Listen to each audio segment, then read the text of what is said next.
life. All right. If you want to work high school, it's higher expectations. Any high school state tournament umpire in the room right now from last week? Fans. How many fans were out there? Is it different level of intensity, excitement? They did have 4 umpires, correct? But do coaches act the same? Do players act the same? All right, so we as umpires, you have to learn how to handle those situations. Because even if you're going from 14U select Tuesday, Wednesday, Thursday, is a 14U select semifinal game different than a Tuesday, Wednesday, Thursday? So I'm not saying we have to umpire different based on strike zone, based on judgment, but you have to umpire different to the intensity of that game. And it could change in a split second. I do this a lot. It's no different than being a baseball player. You can't put a brand new freshman pitcher varsity game that's going to determine you go to state or do you advance to state or don't advance to state. So you could be a great umpire. You could have a great strike zone. But unless you feel that, you're not going to be ready. And I say that because this exposure clinic is the first step to start learning that. How many people feel pressure when you know somebody's there to evaluate you or observe you and they are taking notes what you're doing right and wrong? Okay? That's like the first step. We have 2 observers there critiquing you, and I try to tell the umpires, they're not there critiquing you, determining your assignments next year. They're there critiquing you so you get better. So when you are in intense situations, you're doing it better so people stay under control. Okay, so with that being said, Exposure Clinic, it's a Google form. You could email me. It's going to be in the update that I send out tomorrow. If you are looking to work higher level high school, higher level college, you won't find a cheaper clinic in America for what you're going to get out of it. I'll just leave it at that. So it'll be in Omaha area. So like last year, we had 2 fields at Council Bluffs Sports Complex. And we use 18-year-old and 16-year-old games from Triple Crown. So it'll be that weekend after Father's Day. Whatever's the highest level of baseball we have that weekend, we're going to use. 2 years ago, I think it was at Iowa Western, a showcase at Iowa Western. So it all depends on what we're responsible for that week. And the highest level of games, we're going to use those games. And it's up to the umpire, 2-person, 3-person, or 4-person system. So, and I think 4-person system is important. If you're looking to work high school state, again, high school state is 4-person. High school postseason is 3-person. A lot of college is 3-person. So this came in yesterday. Backswing interference. So we're going to, when we say backswing interference, we're going to focus on USSSA and original baseball rules. Who could explain just without the penalty or without enforcement, what is backswing interference? Do we have another microphone or no? That's my fault for, all right. JD. I'm just going to hold it. If a batter swings and swings so hard that his momentum goes back and the bat hits the catcher on the backswing. Perfect. So that's what it is.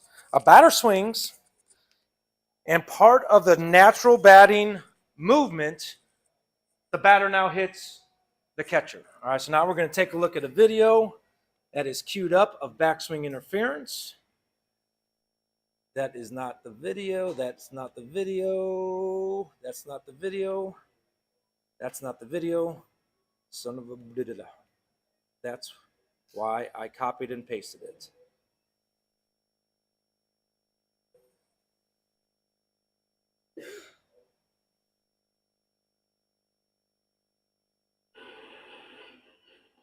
Swing and a miss. They throw back behind the runner at second base. Luis Garcia is out of the baseline. Second base. All right, so I'm going to go back. Everyone see that bat? Just barely contact the hitter. All right, now, by rule, Sorry, thank you. The batter swings and barely hits. I'm going to try to pause it. I mean, it's instantaneous. Instantaneous. But the bat contacted the catcher. When do we stop play, make this ball dead? When it affects the catcher's play. Okay? That's all right. After the throw. What play? Play going to second base. Initial play by Swing and a miss. They throw back. Time. Did the initial throw retire the runner? No. That is when the ball is dead. So, like, if you read the rule, this is where umpires get confused. You read the rule, it's ball becomes dead immediately. And then you keep reading the rule, exception. If the catcher makes a throw, it will now become dead after the throw does not retire the runner. All right, so the play happened in Fremont last week, and both coaches and umpires are like, well, we have interference. Because in that play, the catcher got hit and wasn't able to make the throw. All right, so they called it batter interference. And so I asked the umpires, did the batter do something beyond the normal movement of a swing? He said, no, it was just swing. Catcher came through exactly like it went there. Boom, the bat and catcher hit each other. I go, sweet, now we have backswing interference. So one type of interference we will not have an out because it's a natural motion part of the swing. And the catcher's actually doing what they're supposed to be doing, right? They're moving forward after the swing. All right, so backswing interference, anytime the batter swings and hits the catcher, backswing interference, after the initial play that doesn't retire the runner, now time. If the catcher doesn't make a throw, time. That's when it's immediately dead, when they don't make a play. Kevin. punishing defense. Correct. We are punishing the defense. But are we punishing the defense? Or is the rule punishing the defense? But it's that initial throw only. It's like a balk. We're gonna go to the next. We're gonna skip some slides. Well, before we do that, any questions on backswing interference and why it's under dead ball immediately, except when the catcher makes the throw? Go ahead, Jason. Don't we have any? That ball barely hit his backside. Yeah, so the bat barely hit the backside, correct? Right. Yep. So let's say that it hits his pant leg, it never hits his body.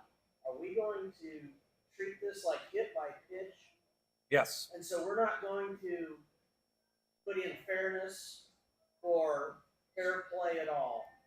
It's black and white, period. Yep. Backswing interference is not going to be a gray area like batter interference stepping across home plate. Batter interference stepping across home plate, we have a little room for gray.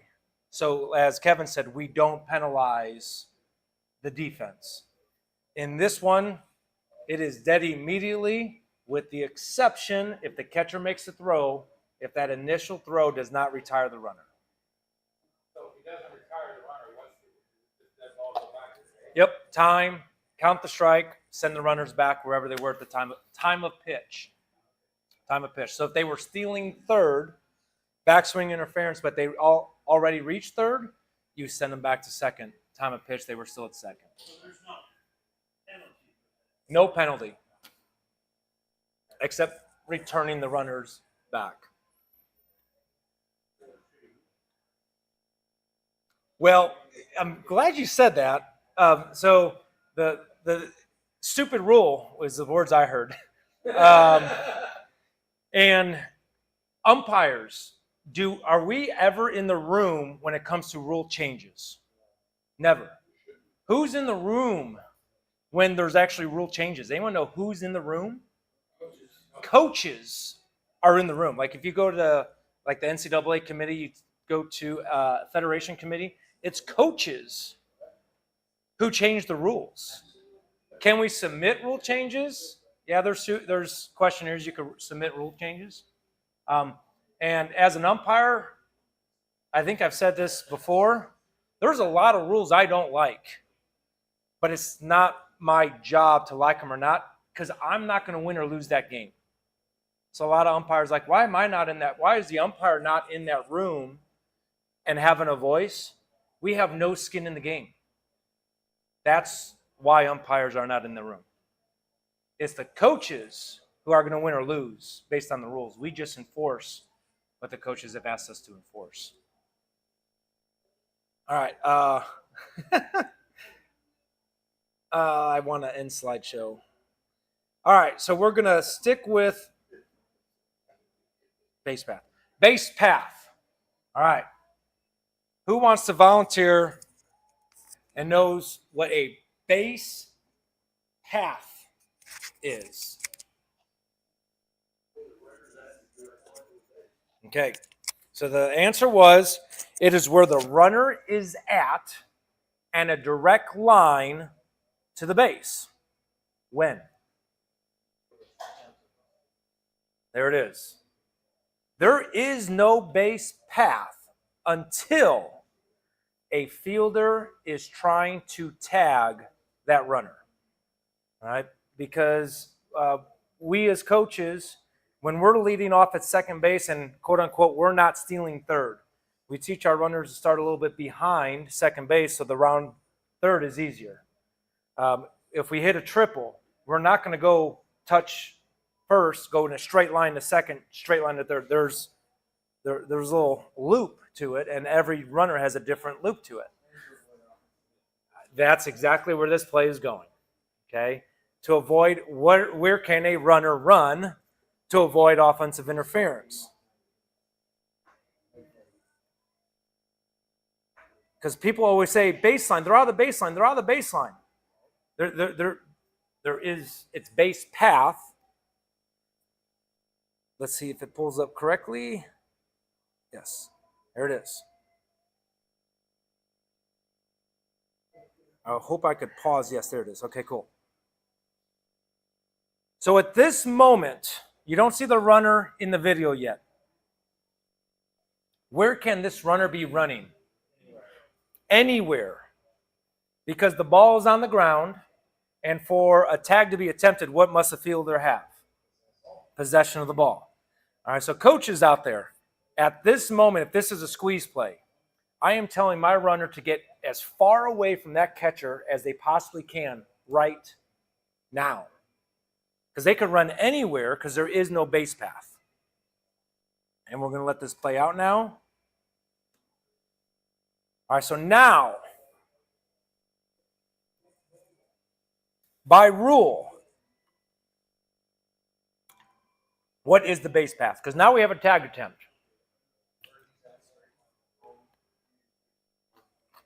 So at this point, this runner now has 3 feet.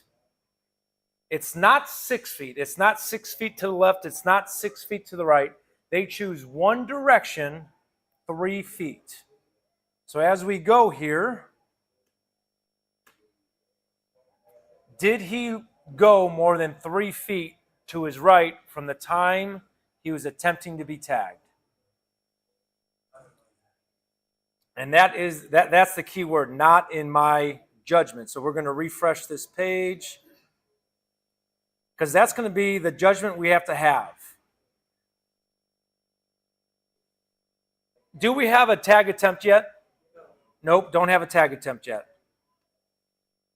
Now we have a tag attempt. He is right near this grass area. Is this more than 3 feet? That's what you're going to have to judge. Okay, so it's one of those things as an umpire. We could give you the rule. We talk about gray versus black and white. This is gray area. All right. It's legal for them to avoid a tag. They just got to do it within 3 feet from the time they attempted to tag.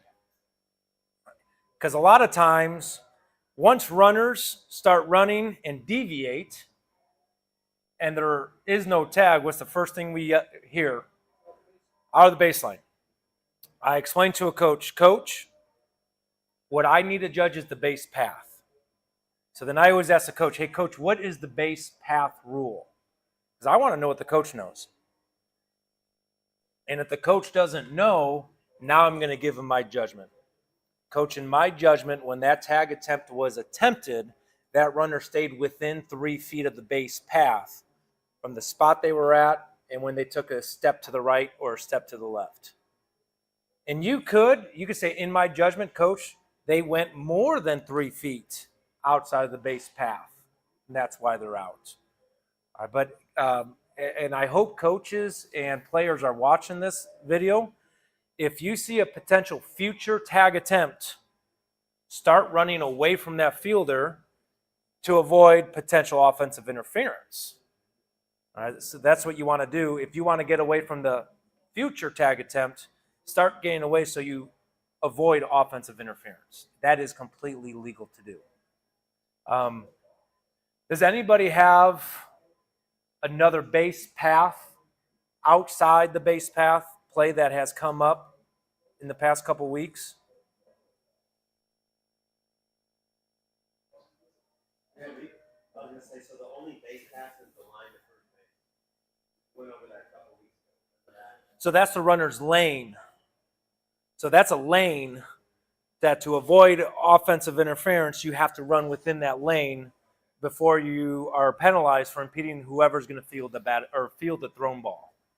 So that's the runner's lane. That's just the line down to first base. Correct. You don't have to run in the runner's lane. But if you don't run in the runner's lane and you impede the fielder receiving the throw, now you're out. How close does a fielder with the ball have to be in order for it to be a tag attempt? So by that, I'm asking, what if you have a skunk in the outfield? Glad he brought it. All right, so skunk in the outfield. We have the, It's on there if you want to go back to the messages.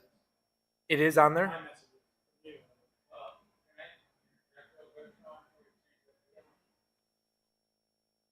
Yes. At the attempt of the tag, when I'm looking at where his feet is, the edge of that green. So, in my judgment, I'm going to call him out because it looks like he's over 3 feet away from the edge of that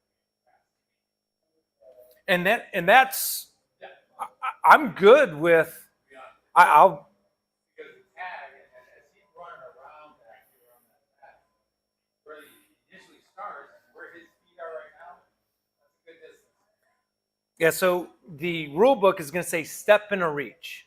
Right. If I'm the fielder, I step, I reach, and they veer out, so I couldn't tag them step in a reach. That's out of the base path. All right. It's this one. Let's hope. I don't know why this one keeps coming up.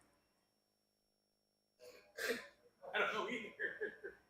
So I'm just going to close all of them because I copy and pasted all of them.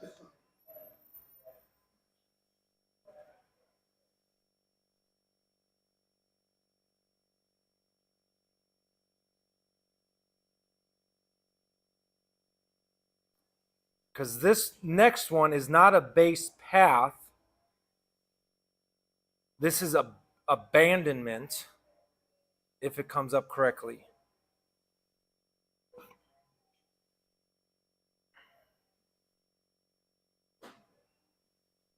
Yes. Cool. All right, so why is this runner in right field right now? Anyone know? Yes, so the situation is first and third.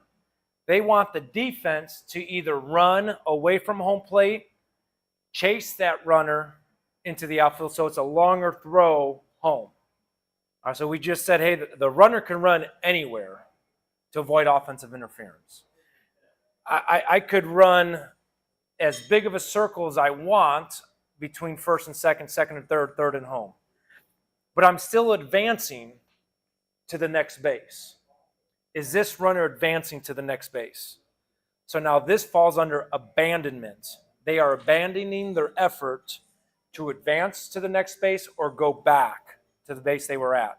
So once you determine abandonment, you're out. Ball's not dead. They just abandoned their effort to advance. So this would not be out of the base path. This is abandonment. And as I bring this play up, abandonment, let's go bases loaded, tie ball game, bottom of the seventh inning, ball 4. What must happen for that run to count? Runner has to touch first. One thing that has to happen. What's the other thing that has to happen? Runner third has to touch home. What if R1 just starts celebrating? R2 just starts celebrating. They're just going crazy nuts. Two outs. Nope. Those are the only 2 runners that have to touch the base. Batter, runner touch first. Runner third touch home. What R1 does, what R2 does has no implication on the result of the play as well. All right. It's all about batter, runner touching first, and then the runner third touching home. What about Mr. Merkel? That is exactly why the rule changed. Yeah. So back, the coaches said that was not right. All right. So that Merkel play is now legal. All right. Well, no penalty. But if the runner's coming home, misses home plate by that much, Yes. I don't say nothing. I just go on about my business, and the defense has to appeal that play to make it work. Yep. So the question is bases loaded, tie ball game, bottom of the 7th. Batter, runner goes to first base, touches first base. R3 comes home, misses home plate by 1 inch. How long does the defense now have to appeal that they missed home plate? Who leaves the field? The umpire changes. Not all the defense? Infielders. Once the infielders have left the field, they can no longer appeal. The outfielders do not count. Third baseman, shortstop, second baseman, first baseman. All right. So now as an umpire, David, if that's happening, I am probably not standing at home plate waiting. I'm not going to give it away. But I am walking very slowly wherever my exit is. And once I see those infielders cross the fair foul line, now I'm out. So I'm aware of that rule. I'm going to stay on the field until all those infielders cross the fair foul line. Now I'm out. If those infielders stay on, I forgot the pitcher. Pitcher counts too. If one of those infielders stay on the infield, I'm going to wait because they could still appeal. What if the runner comes flying out of the dugout and comes right back to home? What is that? Okay, now so they go past home. They don't touch home. How do they know they did not touch home? Everyone's talking about Did they touch that runner? it. Did they what? Did they touch that runner? Players putting that on. Now we have physical assistance of a runner. Gotcha. Now if they say no, yeah, if they don't, then they could still go back. You can fly back out of the dugout. Only touch home. If they miss third, once you get to home, you can't go back and retouch third. Yeah. Yeah, but you can't physically assist a runner. So that's now a new rule is, oh my God, they touched the runner before he touched home plate because celebration of a home run. You have to determine, was that touching physically assisting them to touch home plate? If it was, you have an out. If it's celebration, they touch home plate anyways. We see coaches give high fives all the time as they're rounding third base. But a coach can't grab the runner and say, hey, go back and touch third base because you missed it. Now we have physical assistance of the runner. So skunk play, abandonment.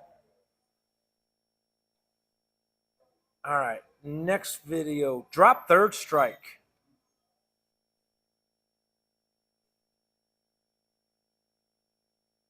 This is a bases loaded situation. So the rules question.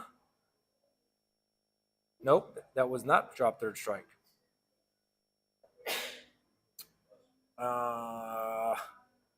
Let's go to my email.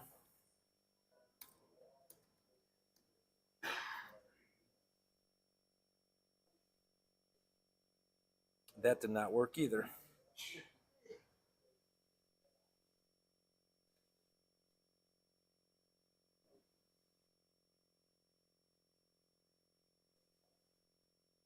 Zach, your eyes are way better than mine. Out of the baseline.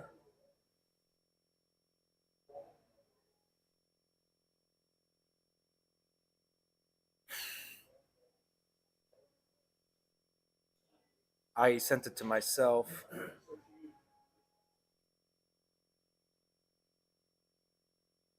I'm not sure what email I sent it from though.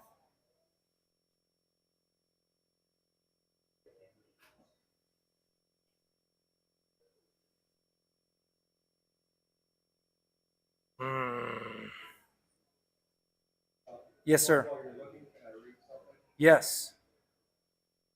Any appeal under this rule must be made before the next pitch or play or attempted play if the violation occurs during a play which ends at half inning. The appeal must be made before the defensive team reaches the field. So is that a different, more comprehensive thing was just the appeal? So what rule? This is rule 5.09C4.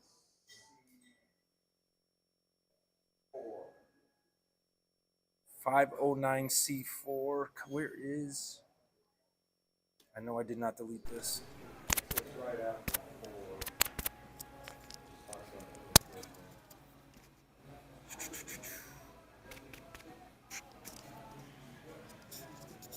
When did we record last, Zach? Because I emailed it after we recorded.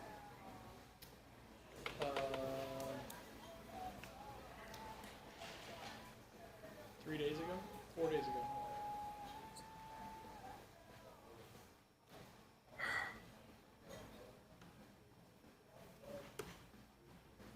Gmail. And that was the Major League Rule Book? Yes.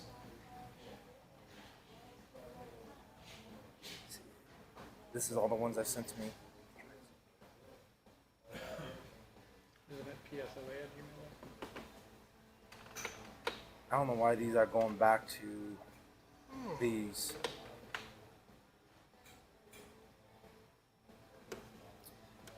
All right, I'm just gonna boom. Resources, forms. No. Forms. Major League Rule Book. No. Still no. Is it still loading? Baseball, baseball, baseball. Major League Rule Book. And you said 5. 5.09C4. Try around page 51 or so.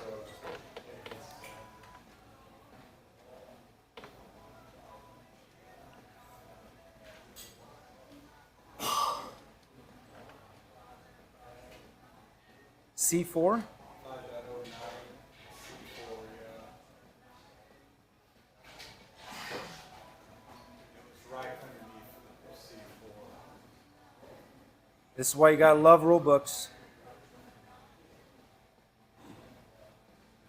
Okay, right there, right underneath 4. That's where I'm reading.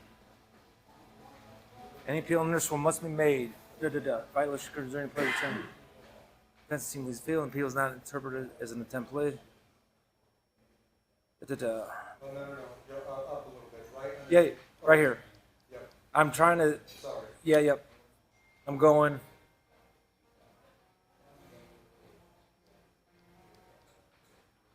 For the purpose of this rule, the defensive team has left the field, which the pitcher and all infielders have left fair territory on their way to the bench or clubhouse.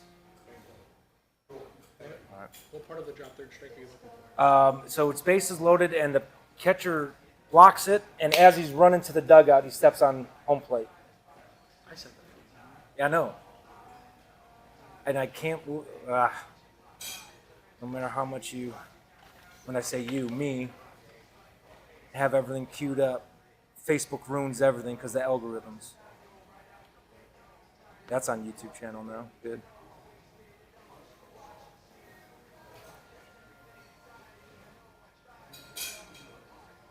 I promise these emails, most of them are taken care of. I just have to double check our coach's work. Out of the baseline, there's that one, and it was before that one.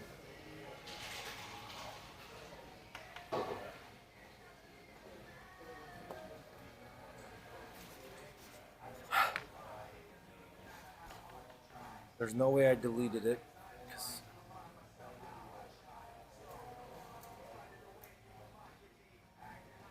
No.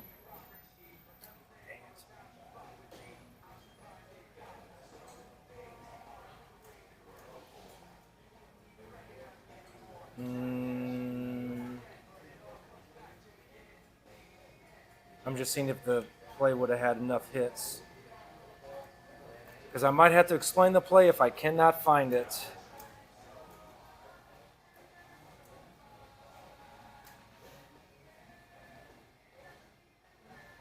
Videos.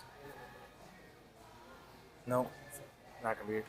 So the play is bases loaded, 2 outs, 2 strike count, and the runner, or the catcher, blocks it, picks up the baseball, and as he's running to the dugout, he just runs straight to the dugout, steps on home plate. Okay? So is that legal?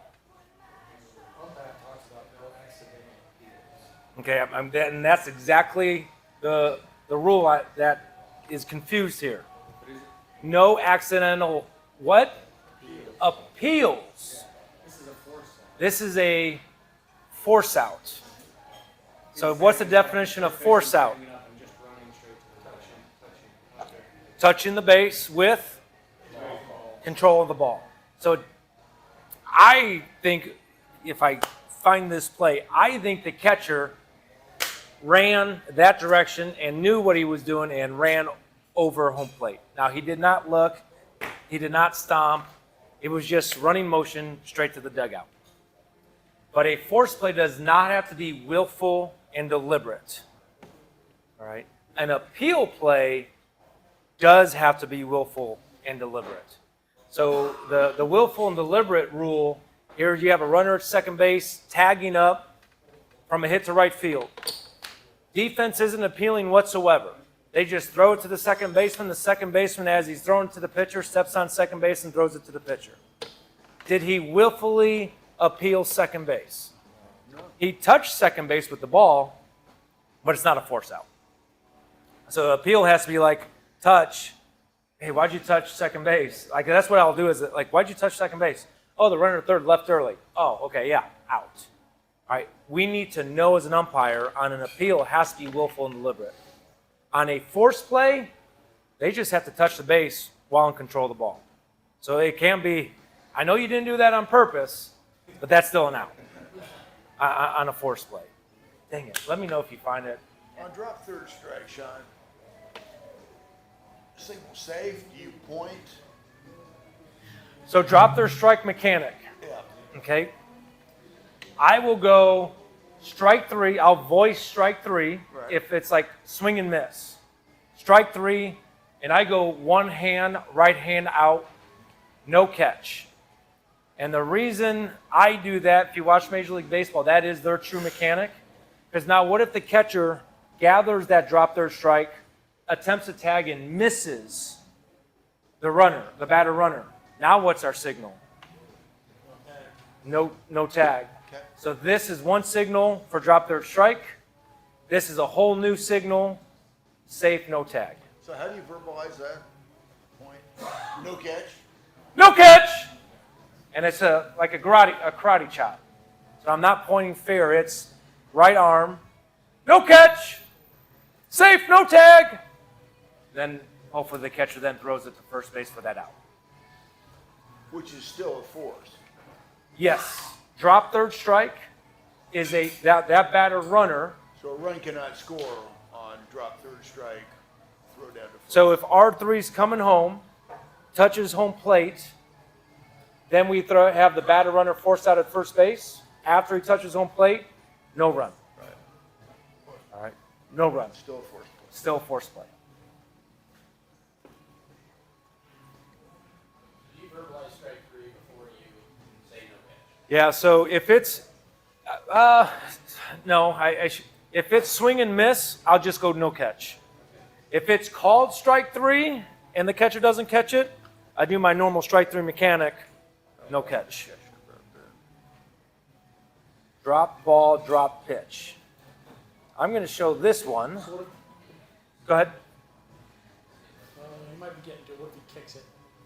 If a runner running to first kicks the ball. All right, so the question is, boom, strike three, no catch, and the batter runner contacts the ball. Intentionally, unintentionally, in your judgment, if that affects the catcher making a play, time, that's interference, out. Now, if that ball is stepped on, but now the catcher could pick it up cleanly and it did not affect his opportunity to make the play, I'm leaving it live. But if it dribbles up the line, if he has to now to go chase that ball, time, that's offensive interference, out. Intentional or unintentional. All right, so you have a little gray area there, right? No, it's still in the vicinity. All right, the catcher still fields it, and that runner still has to run 80 feet. This catcher should be able to pick up the ball and throw it to first base. It disappeared. Drop ball versus dropped pitch.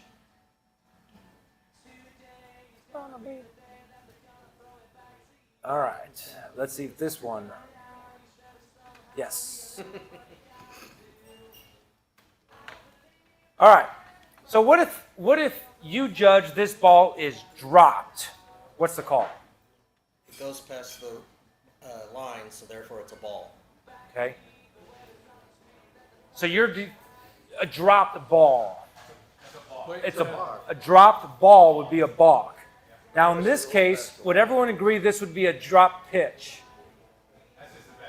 Okay, bad pitch. So we have I would say we would have a throw. We would have this is a pitch. Now. All right. Let's say that pitch doesn't cross home plate, doesn't cross a fair foul line. Now what would we have? We would have a balk. All right, so since it did cross the fair foul line, now we have a pitch, now we have a ball. What's the status of the ball? Live. Out at third base. What if the catcher picks it up in front of the plate? Yeah, that's what I was going to say. If the catcher picks it up in front of the plate, did that ball cross the fair foul line? No. So now we have a balk. And so we would, so we have a balk. USSSA OBR rule, the balk remains live. If that initial balk move retires the runner, now we enforce the balk. If all runners advance, including the batter runner, now you nullify the balk. So in this case, since he's out at third base, you would enforce the balk. What's that? Yeah, so ball four. Oh, on ball four. Yeah, or he hits it. So if he hits it, and that's a balk, if all runners advance, one base including the batter runner, now the batter runner's out at second base, you don't go back to the balk. I was just thinking that situation. Oh yeah, in this situation, you would have to enforce the balk. Because the batter runner did not, unless it was ball four. Does the batter runner have to advance, or do you have the choice? A balk, you never have the choice on a balk. It's either all runners, including the batter runner, advance one base, the balk is nullified, or you have to enforce the balk. The time where they have a choice is catcher's interference. So runner on third base, winning run at third base. Boom, I hit the catcher's glove. Fly ball to right field. Got catcher interference. Got to catch right field. Batter is out. Run scores. Sweet. Awesome. As an umpire, time.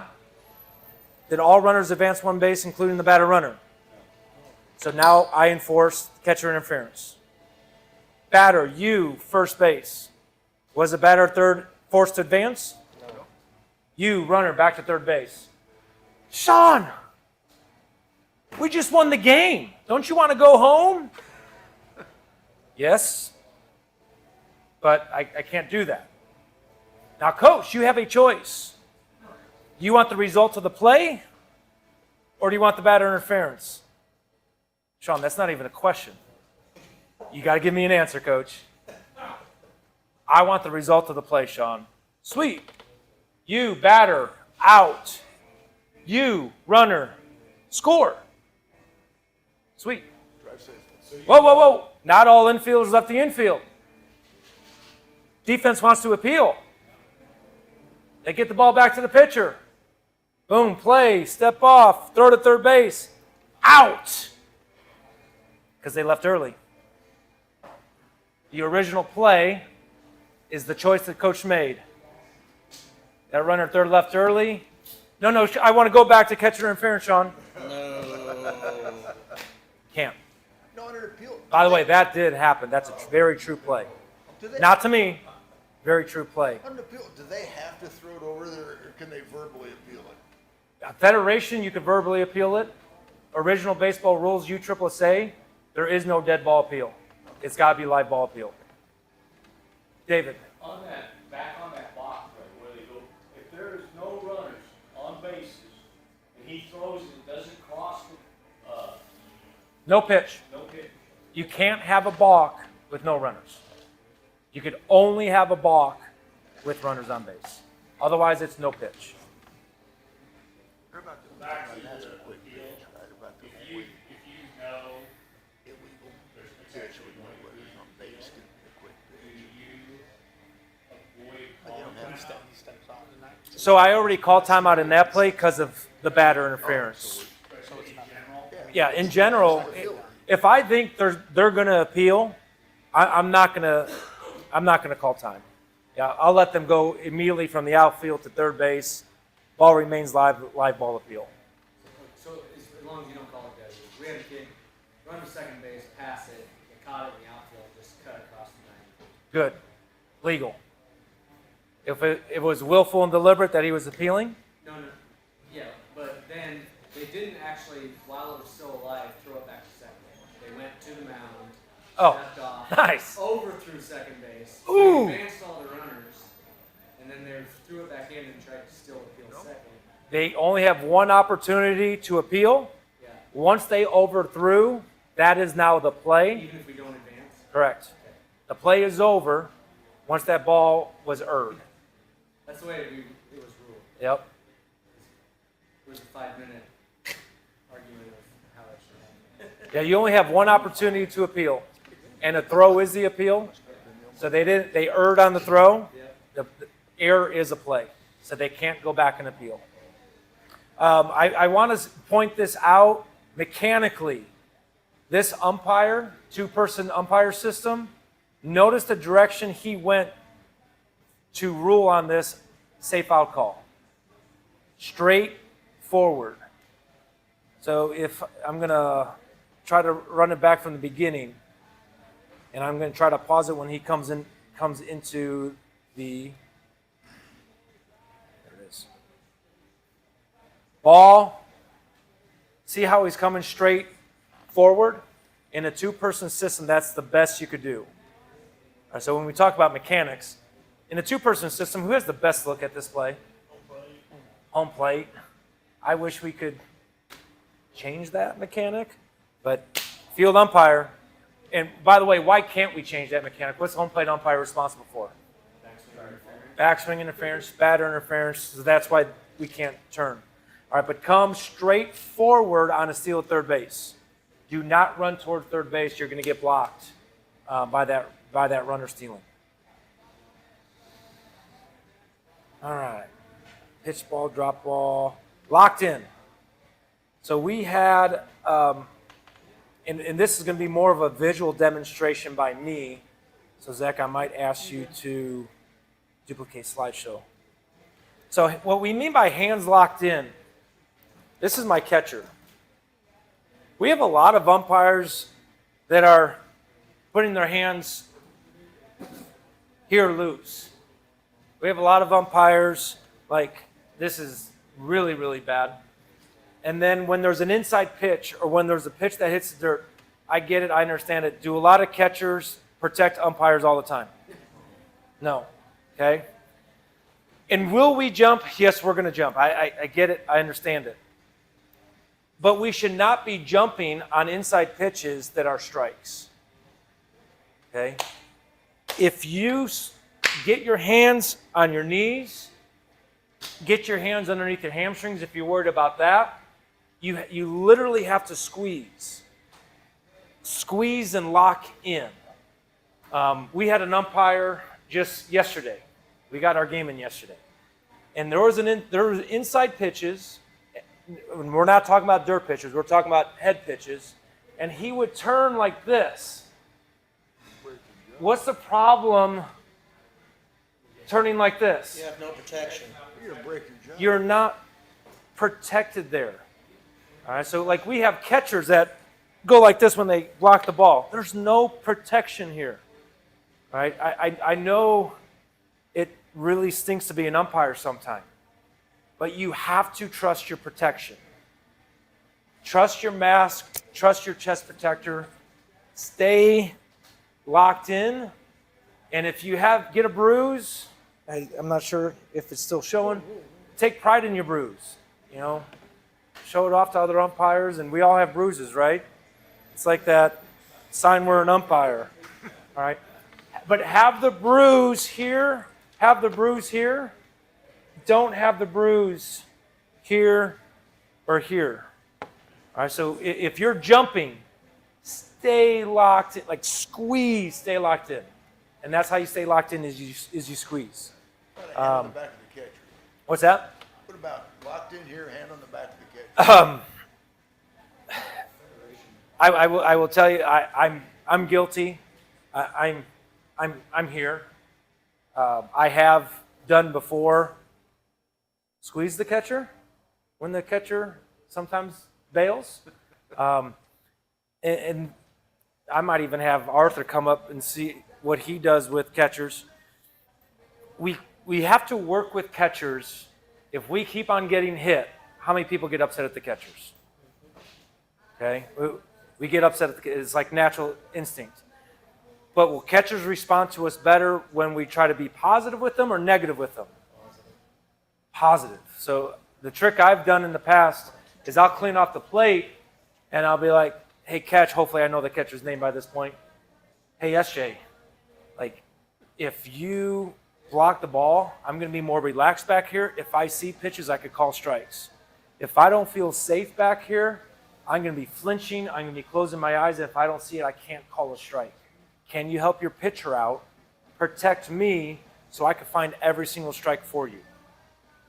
That typically works. Because now it's not, why aren't you protecting me? What are you doing? You can't catch, da-da-da. It's like, hey, I need you to do a better job so your pitcher can get more strikes. Help me get your pitcher more strikes. Has anyone used other positive ways to get catchers to get out that fear and please protect me? Eric? Yeah, and at the beginning of the game, I'm doing the plate. I always introduce myself to the catcher, and I always say, hey, you got two jobs. Catch the ball, protect me. You protect me, I'm going to make you look good. Yeah. That's what I say. To everybody, girls and boys. That case, we should set from catcher. I don't even consider it an option. That's part of the standard protocol. Every catcher. All right. So what was said in the back, so Eric said he'll introduce himself to the catcher, softball or baseball, and he reminds the catchers, hey, you have two jobs. First one is to catch the ball. Second one is to protect me. If you protect me, I'm going to make you look good. All right, and it's that positive reinforcement. You do your job as a catcher, I'm going to do a really good job as an umpire for you. And then Arthur backed it up with, does everybody introduce themselves to the catchers? Oh, yeah. I don't think there's anything better than handshaking a 9-year-old, and then you have them at 10 years old, then 11 years old, and 12 years old, and it's like, wow, now you know how to handshake.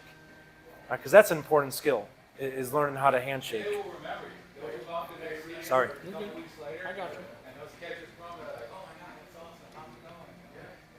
Yep. It makes you feel good. This next one, chess to baseball. This is for field umpires. All right. How many people have, oh man, runners on second only, ground ball to the second baseman. Where's the play going to go? First base. So I'm just going to turn to first base. Then all of a sudden,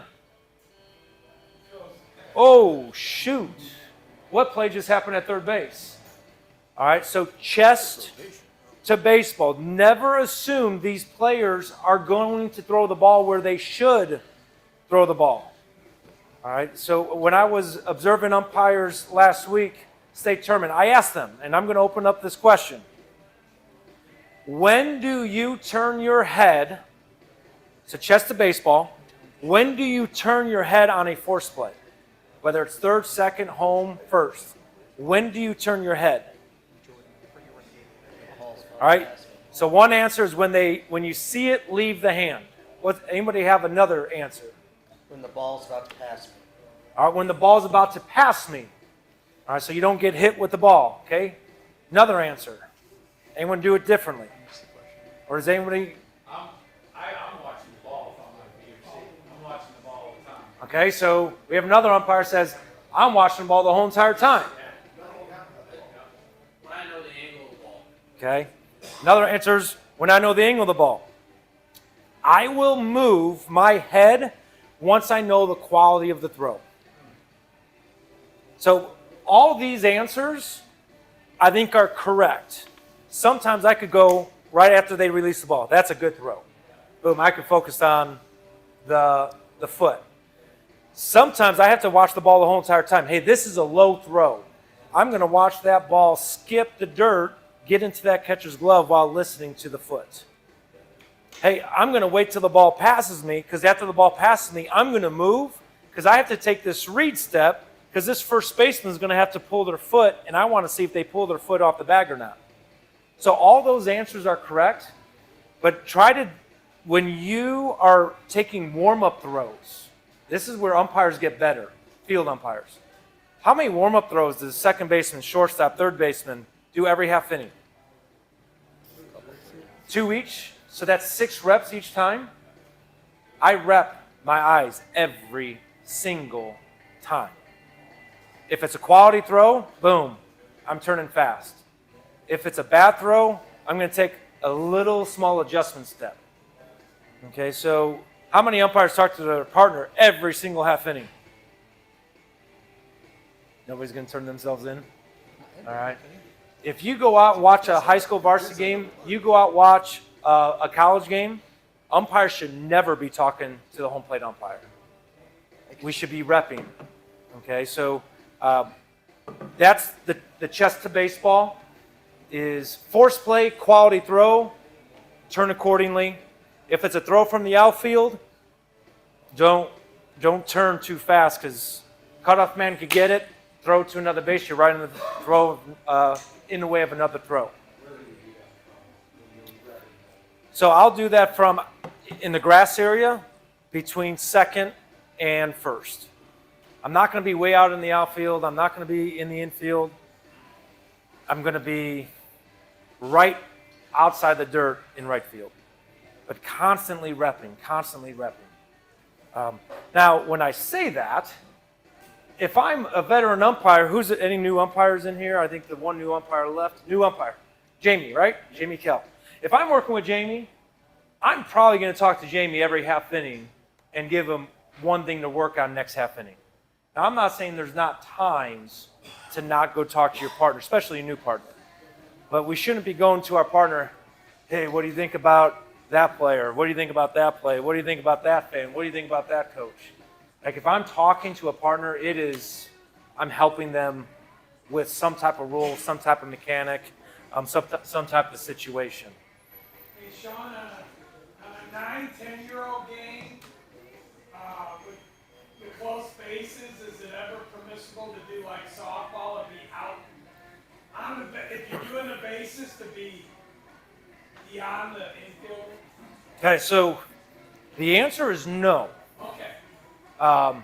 So even if it's little kids, Yeah. if I start behind the infielders, I'm taking myself away from the position that I need to be in to rule on whatever force play. If I start, let's say, in correct B position with the second baseman back, if I start in the same exact position, is the second baseman ever right next to me? No. They're still usually 5 feet. First base, how far away should we be from the first baseman in A position? All right. Behind it. Yes. It's 6 to 8 feet. So as long as I'm 6 to 8 feet away from that infield drawn in, I'm good. I will never start behind the infielders. Because what if there's a pickoff at first base? You're behind the infielders. Are you going to see that pickoff? So that's the big difference with softball.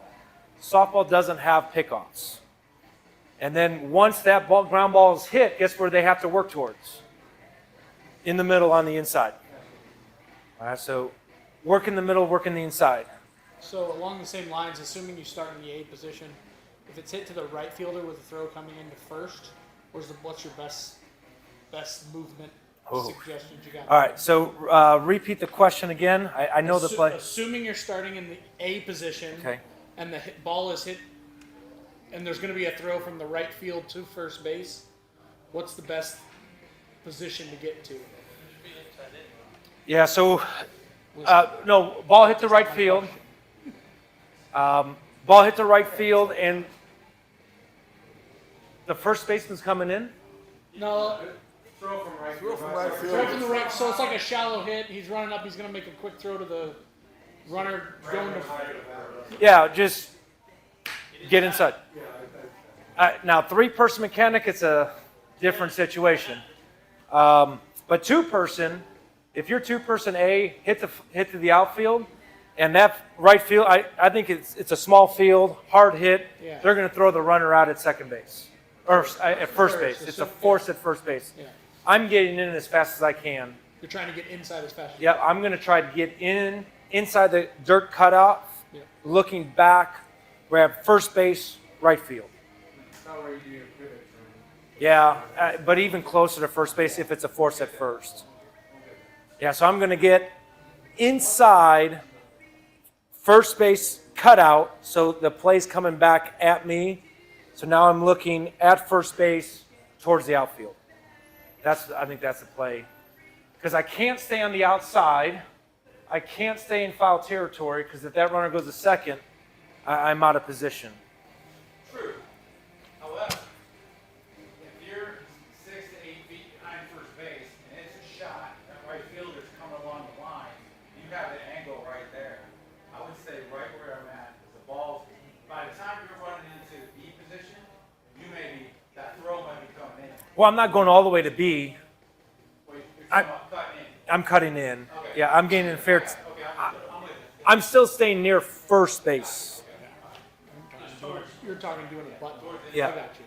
So is That that, wasn't my question. I thought you were talking about getting in. so is that same thing on a drop strike throw down? You will be in the same spot? No, drop their strike. I'm just coming in 3 feet. Like a ground ball to first base or a ground ball to Can't do it in that spot. the left side of second Where's base. the history? You know, you don't come in. Yeah, you don't want to come in very far. Click on No, your you don't account. come Oh, in a here you couple go. steps, Right, right? I might be able to find it. Third strike, you just come in a couple steps. Yeah. Just so you're No. out of the way, they follow through and out of the way of the ball. What are you trying to find? There's a lot of The action. play that I'm not seeing. The drop third strike one? Hey, Sean? Yes, sir. We have hidden ball. I have hidden ball now. If the pitcher's more than it's a stride, right? From the rubber? He cannot be on the mound. There it is. On or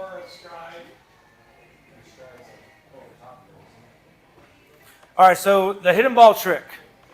Major League Original Baseball rules, aka USSSA rules.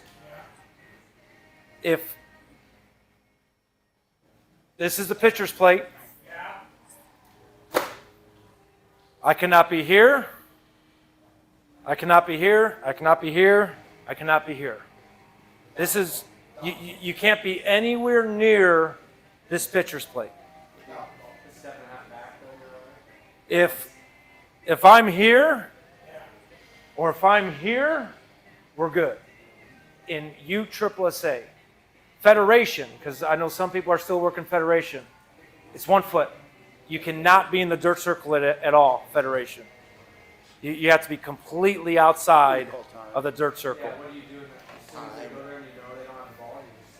So if I'm working by myself, I'm like being over zealous of watching wherever that ball is. I'm like, I will be staring at that ball.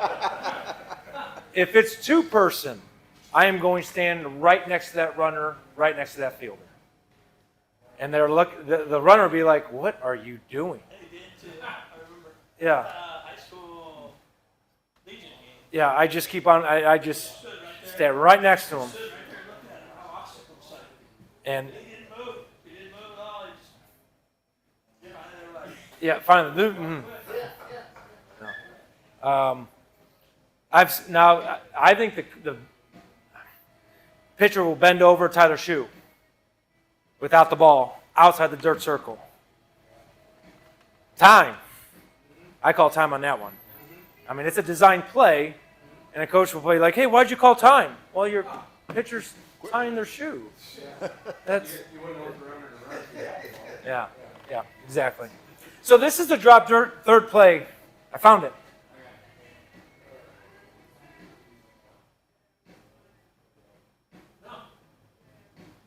So I think he did it on purpose, but it's not obvious, it's not willful, it's not deliberate. He turns around and points right to it like he knew Yep. he absolutely knew what he was doing. Come on. Finally found it. Here's your arrow back to the upper left-hand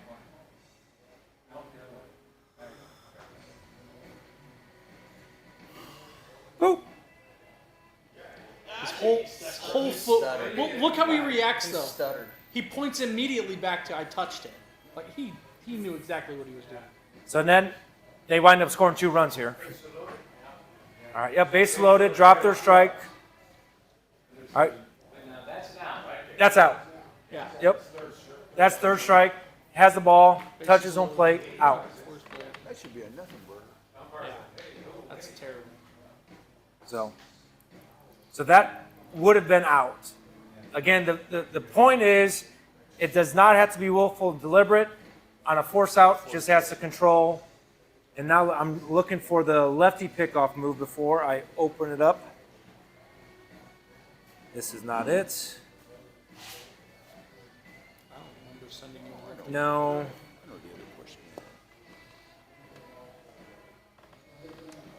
Backswing interference. No. No. That's this one. So it doesn't matter how it is. Bunt cannot be an infield fly. That's what I thought. Never. I don't know who I was talking to. It just insisted. Yeah, you can't. Yes, so on your shin guards, correct. I'm putting my hands behind my shin guards. So I'm not doing this. My hands aren't over my knees. I'm sliding my hands underneath my shin guards. I don't know why it can't. So my shin guards are covering my fingers right now, if I have shin guards on. Okay, they're telling us to hang them loose in the van. Not hang them loose. No, they're not hanging loose. They're just saying don't put them here. No, they're actually saying they feel they should be loose, so it. You got to find that in the manual.